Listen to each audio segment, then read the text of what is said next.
नमस्ते, कैसे हैं आप सभी लोग। आशा करता हूँ आप लोग बहुत ही ज्यादा अच्छे होंगे। आज हम डिस्कस करेंगे सम ऑफ एपी से रिलेटेड कुछ अच्छे प्रॉब्लम्स। तो प्रॉब्लम्स को सीधा डिस्कस करते हैं। पहला प्रॉब्लम ये बोल रहा है कि find the sum of first 40 positive integers divisible by 6। अच्छा, हमें पहले 40 इंटीजर्स का सम निकालना है जो 6 से डिविजिबल है। तो पहला इंटीजर जो पॉजिटिव है और 6 से डिविजिबल है वो है 6। ठीक है, पहला पॉजिटिव इंटीजर तो 6 है। उसके बाद क्या, 6 ऐड करो, दूसरा इंटीजर 12 है, फिर 18 आएगा, फिर 24 आएगा। ऐसे करते करते कितने टर्म्स लिए हैं? 40 टर्म्स। टोटल कितने टर्म्स है? 40। मतलब n का वैल्यू 40 है। अब AP मिल गया है, 6 12 18 24 क्या बना रहे हैं? AP बना रहे हैं विथ कॉमन डिफरेंस 6। तो D का वैल्यू 6 है, A का वैल्यू 6 है। सीधा S40 निकालो। S40 कैसे निकालेंगे? n/2 इंटू 2a मतलब 6 प्लस n-1 मतलब 40 - 1 इंटू d मतलब 6। और ये 2 1 जार 2 20 जार, ये बनेगा 20 इंटू 12 प्लस 40 - 1 39। 39 इंटू 6 करेंगे, 39 इंटू 6 54। 18 234 ना, 234। ये हो गया 234। इसमें 12 जोड़ो, कितना आएगा? 6 4 246। तो 20 इंटू 246 मतलब 1294 4920 आंसर होना चाहिए सम ऑफ फर्स्ट 40 टर्म्स जो 6 से डिविजिबल है। ठीक है, अब एक वर्ड प्रॉब्लम है जिसमें क्या बोला है, a contract on construction job specifies a penalty for delay of completion beyond a certain date as follows. 200 rupees for the first day, 250 for the second day, 300 for the third day, etc. The penalty for each succeeding day being 50 more than for the preceding day. How much money does the contractor has to pay as penalty if he has delayed the work by 30 days? मतलब क्या, जैसे जैसे दिन जाता है और वो काम नहीं करता है तो पेनल्टी लगता है। हर दिन पेनल्टी 50 से इंक्रीज होता है। पहले दिन का पेनल्टी है 200, दूसरे दिन अगर उसने डिले किया तो 250, फिर 300, और ये चलता गया। क्वेश्चन में ये बोला है कि 30 दिन तक अगर उसने काम नहीं किया तो उसको कितना टोटल पेनल्टी देना पड़ेगा। अब ये क्लियरली एपी आ रहा है, 200 फिर 50 ऐड किया 250, फिर 300 फिर 350। टोटल निकालना है हमें, पैसे 30 दिन बाद कितना पेनल्टी देंगे। मतलब 200 प्लस 250 प्लस 300 ऐसे करके 30 टर्म का सम। सिंपल फॉर्मूला, S30 निकालना है। मतलब 30/2 इंटू 2a का वैल्यू 200 है, प्लस n-1 मतलब 29, 30 - 1 इंटू डी कितना? 50। एक सेकंड में एक स्टेटमेंट में काम हो गया। 2 1 जार 2 15 जार, ये होगा 15 इंटू 400 प्लस 29 5 जार करो, 5 9 जार 45, 5 2 जार 10, 1450 प्लस 400 करेंगे, कितना आएगा? 00 ऐसे 1850। 1850 इंटू 15 करो, 1850 इंटू 15, 0 25 42 5149, फिर 0581 05772। तो टोटल उसको 27,750 रुपये 30 दिन के बाद पेनल्टी देने पड़ेंगे। 27,750 रुपये। ऑलराइट, एक इंटरेस्टिंग प्रॉब्लम देखो क्या बोला है इसमें। इसमें बोला है कि in a school students thought of planting trees in and around the school to reduce air pollution. It was decided that the number of trees that each section of each class will plant will be same as the class in which they are studying. Example, a section of class 1 will plant 1 tree, a section of class 2 will plant 2 trees, and so on till class 12th. There are 3 sections of each class. How many trees will be planted by the students? Simple है, अगर हम class 1 में हैं तो class 1 का एक section एक tree plant करेगा।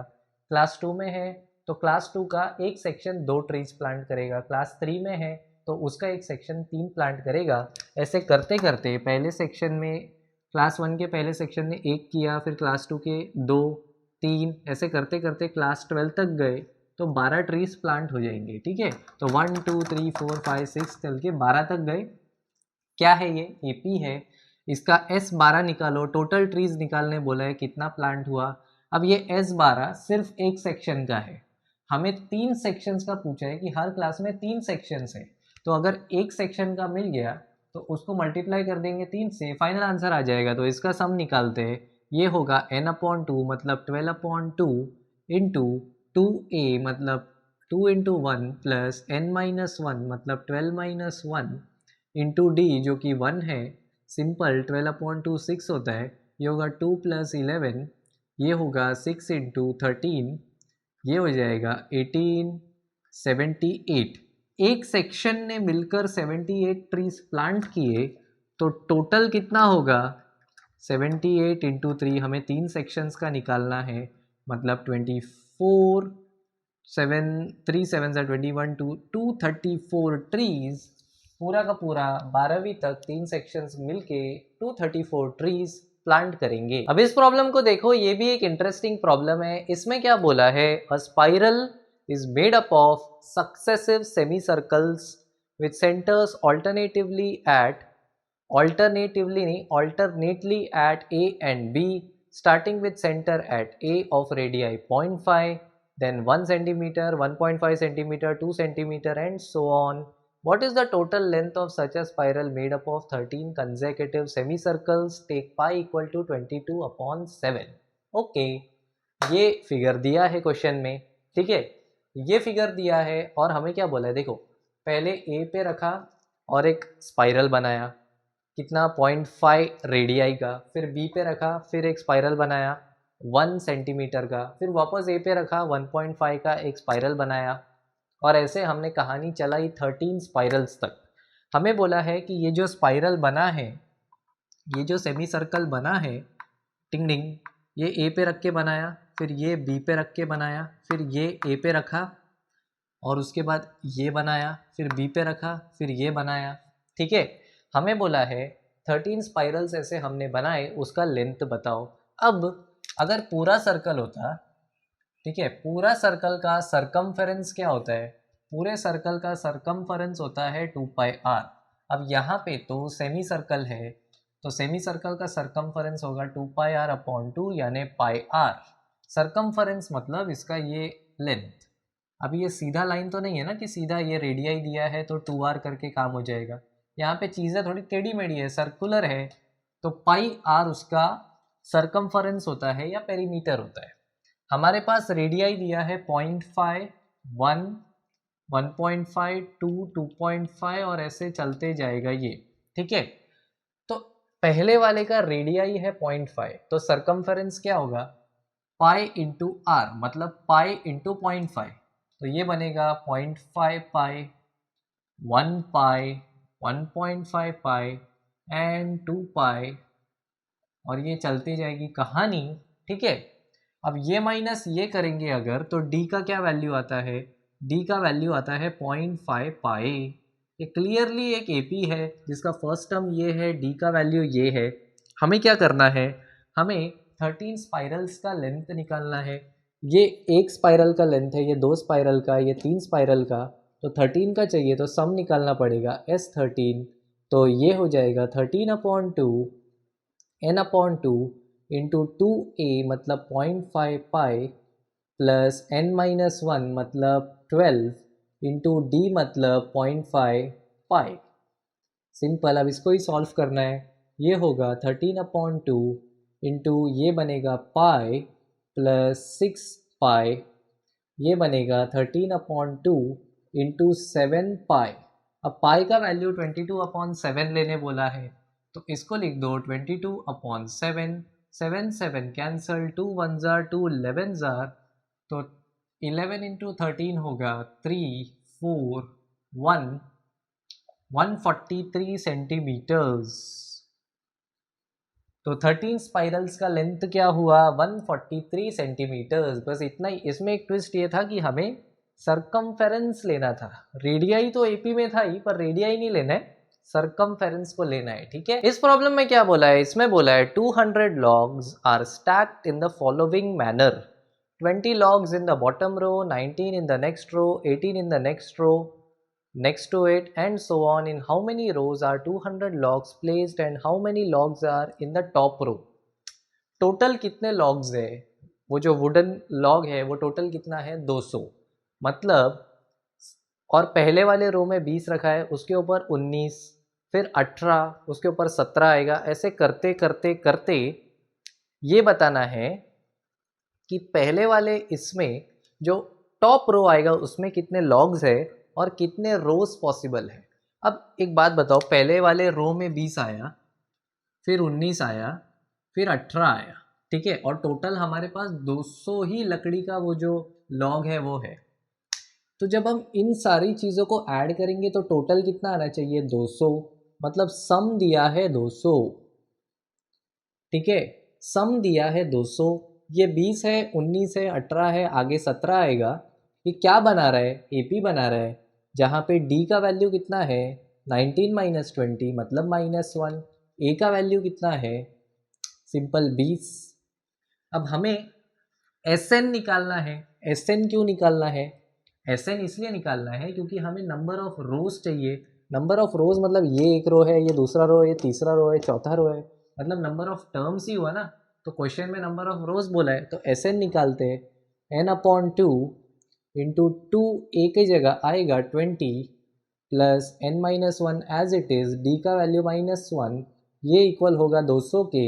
अब इसको थोड़ा सिंप्लीफाई करते हैं, n/2 40 plus 1 minus n equal होगा 200 के। यहाँ से इसको इधर भेजा, ये होगा 41 माइनस n इक्वल 400 के। n को अंदर भेजा, minus N square plus 41n minus 400 equals to 0। Rearrange भी किया।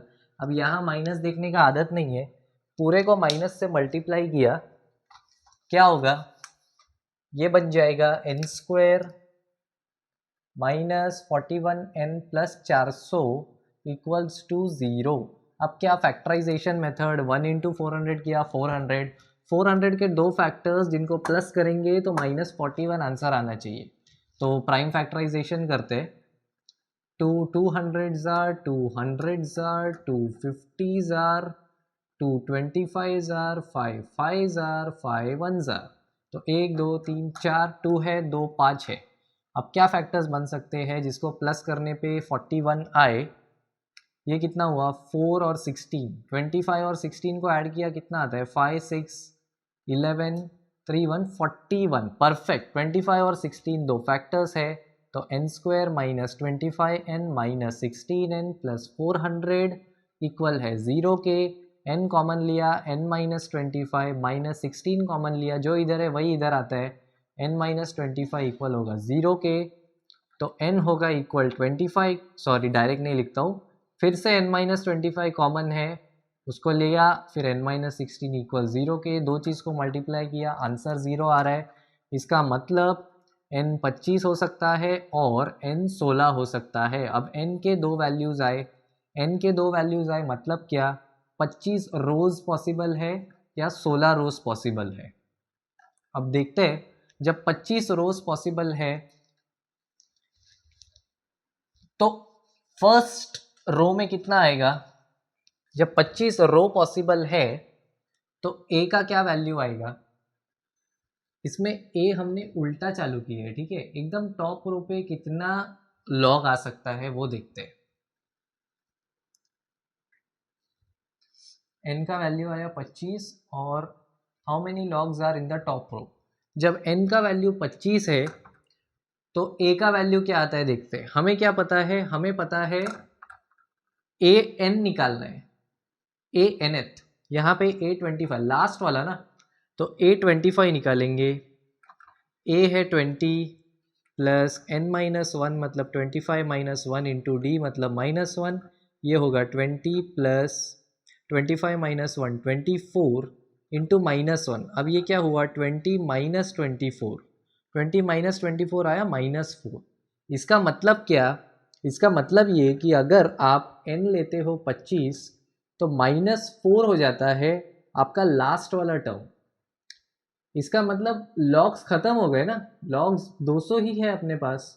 तो ये सिचुएशन पॉसिबल नहीं है जब n का वैल्यू 25 है, क्योंकि n 25 लेते हो तो फर्स्ट रो तक जाते जाते -4 लॉग लगेंगे, मतलब आपको और आपके पास 200 ही था और लॉग्स लाना पड़ेगा। तो ये सिचुएशन पॉसिबल नहीं है।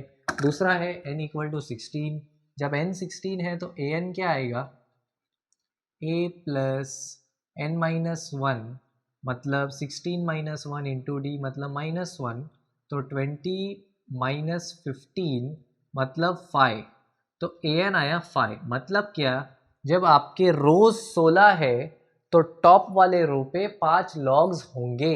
ये वाला केस एक्सेप्टेबल है क्योंकि यहाँ पे an पॉजिटिव आया है, हमारे पास 200 ही लॉग थे, ठीक है। यहाँ पे नेगेटिव आ रहा था तो इसका मतलब लॉग्स खत्म हो गए। यहाँ पॉजिटिव है मतलब जितने लॉग्स है उनको हमने बराबर अरेंज कर दिया है। तो नंबर ऑफ रोज पॉसिबल है 16 और टॉप रो पे आएंगे लॉग्स 5। ऑलराइट, इस प्रॉब्लम को देखो, इंटरेस्टिंग प्रॉब्लम है ये भी। In a potato race a bucket is placed at the starting point which is 5 meter from the first potato and the other potatoes are placed 3 meters apart in a straight line. There are 10 potatoes in the line. A competitor starts from the bucket, picks up the nearest potato, runs back with it, drops it in the bucket, runs back to pick up the next potato, runs to the bucket to drop it in, and she continues in the same way until all the potatoes in the bucket. What is the total distance the competitor has to run? तो total distance निकालना है। तो अच्छा, पहला potato bucket से 5 metre दूरी पे है, फिर दूसरा पोटैटो 5 + 3, तीसरा पोटैटो 5 + 3 + 3, फिर उसके बाद ये। तो आप देखोगे पहला पोटैटो 5 पे है, दूसरा पोटैटो 5 + 3 8 पे है, उसके बाद 5 + 3 + 3 यानी 11 मीटर की दूरी पे है, फिर 14 मीटर की दूरी पे होगा, और ये चलते चलते लास्ट वाला जो पोटैटो है, टोटल कितने पोटैटोज है, 10 पोटैटोज है। अब लास्ट वाला भी निकालते हैं। देखो सबसे पहले 5 मीटर है, फिर 8 मीटर की दूरी पे है, फिर 11 मीटर। तो क्लियरली ये तो एक एपी बना रहा है जिसका पहला वाला पॉइंट है 5 और कॉमन डिफरेंस है 3। 8 - 5 क्लियरली 3। ठीक है, अब इससे हम लास्ट वाला पोटैटो कहाँ कितनी दूरी पे है वो निकालते हैं। लास्ट वाला मतलब टोटल 10 पोटैटो है तो 10 लिखा। A10 = A मतलब 5 प्लस 10 - 1 इंटू डी मतलब 3। ये होगा 5 + 9 इंटू 3 मतलब 5 + 27, मतलब जो लास्ट वाला टर्म है उसका वैल्यू होगा 32। तो लास्ट वाला है 32 मीटर्स। इतना क्लियर हुआ। अब क्या, अब कंडीशन ये है, जो रनर है ना, जो रनर है वो पहले पोटैटो उठाती है और उसको बकेट में डालती है। मतलब पहले यहाँ तक भागी, फिर यहाँ वापस आई, बकेट में डाला। तो पहले उसने 10 मीटर ट्रैवल किया, उसके बाद वो यहाँ पे आई, 8 मीटर भागी, पोटैटो उठाया, वापस 8 मीटर पीछे आई और उसने बकेट में पोटैटो डाल दिया, तो 16 मीटर और। ठीक है, ये सिंपल सा लॉजिक है। अब एक काम करते हैं, हम जब ये एक बार ऐसे पूरे भागे होगी उसका सम निकालते हैं, क्योंकि यहाँ से यहाँ गई फिर उसने डबल किया, या फिर ऐसा नहीं, पहले वो यहाँ से यहाँ गई, पहले कितना गई वो 5 × 2, पहले पोटैटो के लिए 5 × 2, फिर सेकंड वाले के लिए 8 × 2, थर्ड वाले के लिए 11 × 2, ठीक है, फोर्थ वाले के लिए 14 × 2 और लास्ट वाले के लिए 32 × 2। इतना समझा कि लास्ट वाले के लिए जब वो भागी तो इतना भागी होगी। अब यहाँ पे कुछ एपी जैसा बन रहा है क्या, देखो ये 10 है, ये 16 है, ये हो गया आपका 22, ये हो गया आपका 28। क्या एपी है, 6 6 6 बिल्कुल है। तो जो डिस्टेंस में वो जाके वापस आ रही है वो डिस्टेंसेस भी एक एपी फॉर्म कर रहे हैं विथ कॉमन डिफरेंस 6। अब इन डिस्टेंसेस के सम ले लेंगे हम, तो हमें टोटल डिस्टेंस ट्रैवल्ड मिल जाएगा। तो कितने पोटैटोज, कितने बार वो भागी, 10 बार, तो S10 निकालना पड़ेगा।